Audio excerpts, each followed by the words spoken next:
मैले यो क्लास सुरु गर्नुभन्दा अगाडि मलाई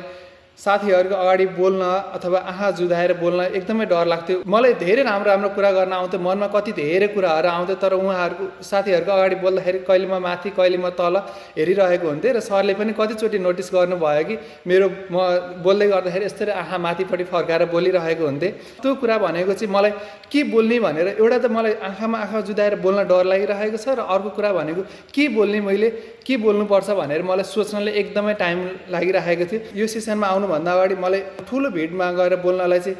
बरु यहाँबाट केही तरिकाले मेरो टर्न नआए हुन्थ्यो, म केही तरिकाले अथवा आजको मेरो प्रेजेन्टेसन सेड्युल छ भने भोलि बोल्न पाए हुन्थ्यो, भोलि छ भने पर्सि यसरी स्किप गर्दै जान्थेँ। र क्लासमा पनि प्रेजेन्टेसनको त्यो लिस्ट हुँदाखेरि चाहिँ मेरो लिस्ट चाहिँ लास्टमा पर्दै हुन्थ्यो, मलाई लास्टमा बोलाइदिए हुन्थ्यो भन्ने जस्तो लाग्थ्यो। तर मैले यो कोर्स लिँदै गर्दाखेरि बिचमा मैले के मौका पाएँ भने मैले दुईचोटि आफ्नो क्लासमा प्रेजेन्टेसन दिने मौका पाएँ, र मैले यहाँनिर सिकेको कुराहरूलाई मैले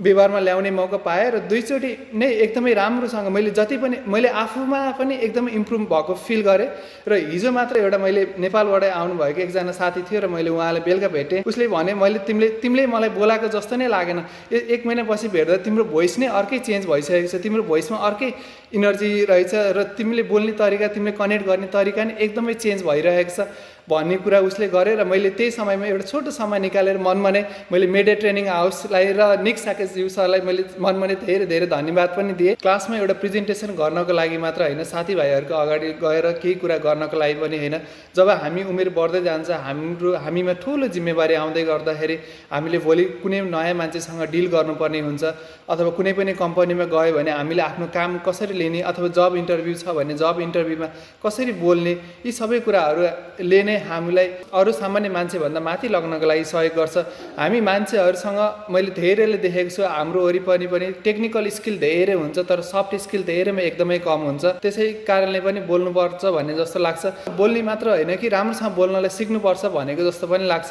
र अनि मैले प्रेजेन्टेसन क्लासमा अहिले त हाम्रो धेरै जस्तो क्लासमा प्रेजेन्टेसन गर्नुपर्छ, र क्लासमा प्रेजेन्टेसन गर्दाखेरि मैले के गर्थेँ भने सुरुको स्लाइडदेखि लगभग 10वटा जस्तो स्लाइड हुन्थ्यो, अनि मैले फर्स्ट स्लाइडमा बोलेको कुरालाई चाहिँ लास्ट स्लाइडसम्म पुग्दाखेरि कसरी कनेक्ट गर्ने भनेर नै मैले बिर्सिन्थेँ। अनि त्यो प्रेजेन्टेसन स्लाइडको मुनिपट्टि तलपट्टि स्पिकर नोट भनेर हुन्छ, अनि त्यस स्पिकर नोटमा चाहिँ हामीले स्क्रिप्ट लेख्न मिल्छ। अनि म फर्स्ट स्लाइड प्रेजेन्ट गर्दाखेरि चाहिँ म स्क्रिप्टबाट यो कुराहरू पढ्छु, अनि सेकेन्ड स्लाइडमा जान्छु, त्यसपछि सेकेन्ड स्लाइडलाई कसरी एक्सप्लेन गर्ने भनेर यो स्क्रिप्ट पढ्छु भनेर त्यो प्रत्येक स्लाइडमा चाहिँ मैले यो बोल्नुपर्छ, त्यो बोल्नुपर्छ भनेर म स्क्रिप्ट लेख्दै जान्थेँ। तर मलाई के लाग्थ्यो भने स्क्रिप्ट लेखेर बोलिसकेपछि चाहिँ मसँग अडियन्सहरू जसले सुनिराख्नु भएको छ, टिचरहरू अथवा स्टुडेन्ट साथीहरू जो अगाडि हुनुहुन्छ, जसले मैले बोलेको कुराहरू सुनिराख्नु भएको छ, उहाँहरू चाहिँ एकदमै इन्गेज हुनुहुन्छ जस्तो लाग्थ्यो। तर मैले पछि थाहा भयो कि त्यति गर्दा पनि त्यति राम्रोसँग त्यो स्क्रिप्ट प्रिपेयर गरेर गए पनि, र त्यो कन्टेन्टलाई जति मजाले एक्सप्लेन गरे पनि हामीले आफ्नो बडी ल्याङ्ग्वेजमा फोकस गरेनौँ भने, हामीले आफ्नो बोल्ने स्पिडलाई कन्ट्रोल गरेनौँ भने, हामीले आफ्नो टोनलाई चेन्ज गर्न सकेनौँ भने, सन्दर्भ अनुसारले हामीले आफ्नो फेसियल एक्सप्रेसन देखाउन सकेन भने हामीले अडियन्ससँग कनेक्ट गर्न नसक्दो रहेछौँ। र मेरो मेन मोटिभ भनेको यो कोर्स जोइन गर्नुको मेरो मेन मोटिभ भनेको नै अन द स्पोट एन्सर दिन सक्ने, आफ्नो कन्टेन्टमा मात्र फोकस गर्ने, तर कसरी बोल्ने भनेर सोच्नु नपरोस्। र अर्को कुरा भनेको सुरुको दिनहरूमा सरले मलाई एन्करिङ स्क्रिप्ट दिनुभएको थियो नेपालीमा र इङ्ग्लिसमा बोल्नको लागि। त्यो बेलामा चाहिँ मैले बोल्दाखेरि मैले आफैले फिल गरेको त्यो टाइम मलाई फर्स्ट टाइम आफूले रियलाइज भयो कि मैले एउटै लेभलमा बोल्दो रहेछु, र एकदमै लो भोइसमा अहिले म जसरी बोलिरहेको छु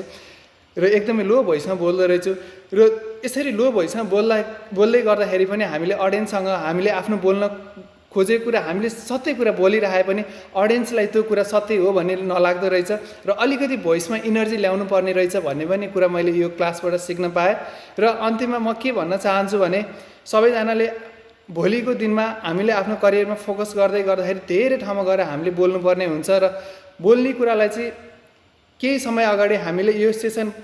सेसनमा आउनुभन्दा अगाडि मलाई बोल्नु भनेको चाहिँ बोल्नलाई अथवा ठुलो भिडमा गएर बोल्नलाई चाहिँ बरु यहाँबाट केही तरिकाले मेरो टर्न नआए हुन्थ्यो, म केही तरिकाले अथवा आजको मेरो प्रेजेन्टेसन सेड्युल छ भने भोलि बोल्न पाए हुन्थ्यो, भोलि छ भने पर्सि यसरी स्किप गर्दै जान्थेँ। र क्लासमा पनि प्रेजेन्टेसनको त्यो लिस्ट हुँदाखेरि चाहिँ मेरो लिस्ट चाहिँ लास्टमा पर्दै हुन्थ्यो, मलाई लास्टमा बोलाइदिए हुन्थ्यो भन्ने जस्तो लाग्थ्यो। तर मैले यो कोर्स लिँदै गर्दाखेरि बिचमा मैले के मौका पाएँ भने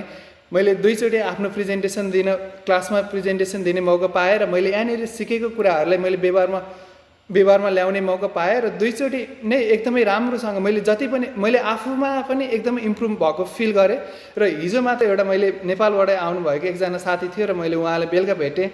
र